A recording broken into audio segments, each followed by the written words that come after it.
Assalamu alaikum wa rahmatullah. Wa alaikum salam. How's it going, man? Alhamdulillah. What you up to nowadays? Nothing much. Enjoying the weather. How about you? I was enjoying the weather until I got a question. People be messed up, dude. This lady emails me and says she's expecting, mashallah, and her husband tells her that we can't afford a baby, so you should abort. Oh my God. Like, how he could say that, I don't understand. Like, we don't have rizq, this is not the time, and he's even dropping some religious justification in there.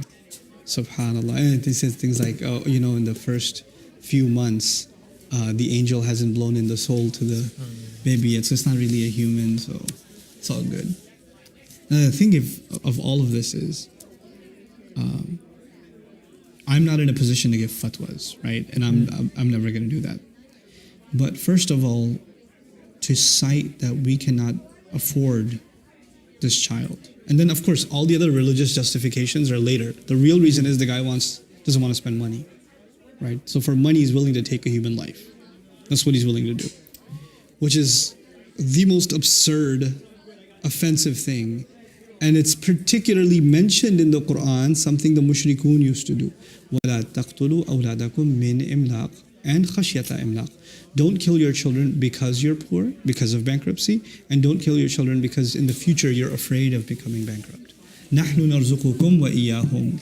We're the ones, we provide you and we provide them. And he's missing that. Now the thing is, in that ayah, if you violate that ayah, then you violated the entire ayah. Yes? Mm. You know what that means? That Allah will stop providing you. You blocked Allah's way of providing to this child, and you ended up killing this child because you thought you're not going to be able to provide for them. And Allah is saying, what did you think you provide for them? I do. Like, Allah takes credit for it himself. And if you deny that, then you're denying your own road to this. Like, if this person's so seriously scared about money, they should be really scared if they even suggest this idea. And for the sister, I haven't responded to her yet, but what I would probably tell her is that she needs to hold her ground. Yeah. And she needs to, this is her baby, and this is a gift that Allah has given her, and no husband has a right to say that. Husbands do not have the right to say that. That is just absolutely wrong. I don't know where they get the idea that they have the right.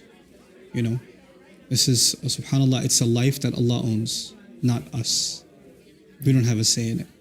We really don't, So may Allah Azza wa Jal make the situation of these kinds of women easy, man.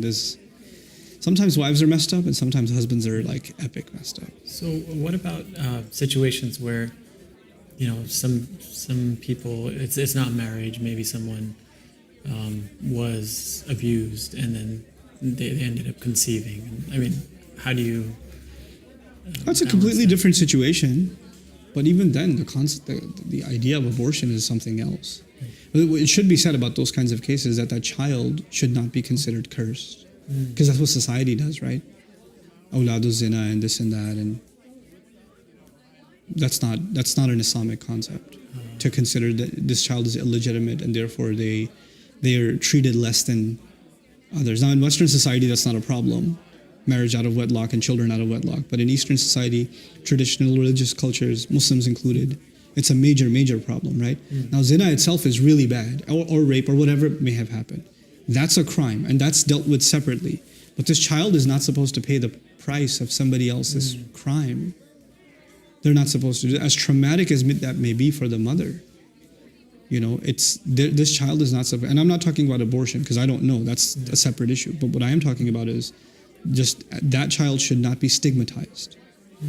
And the overarching principle that protects that child from being stigmatized is one statement from Allah. One saying says it all. وَلَقَدْ كَرَّمْنَا بَنِي آدَمَ. We honored all children of Adam. That child is also a child of Adam, which means they're dignified by Allah. Which means at a certain point in the pregnancy, a ruh came and was blown into that child also. And that ruh was also from Allah. Allah sent it.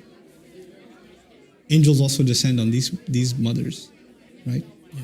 So that's not something we can take away from them. But then there's the complicated side of this problem, which is, the abortion itself, Yeah. right? Which I personally don't see how you can justify, but there may be arguments. I don't know. I don't know them, and that's something fuqaha deal with. But the moral side of this and the what's in the best interest of this baby, that's a separate problem altogether. But ultimately, the husband doesn't have the right to tell the wife, and that's her body, and that's her choice. Yeah, yeah. Subhanallah. May Allah help the Muslims, man. Ameen. Barakallahu wa lakum. See you next time, inshallah. Assalamu alaikum.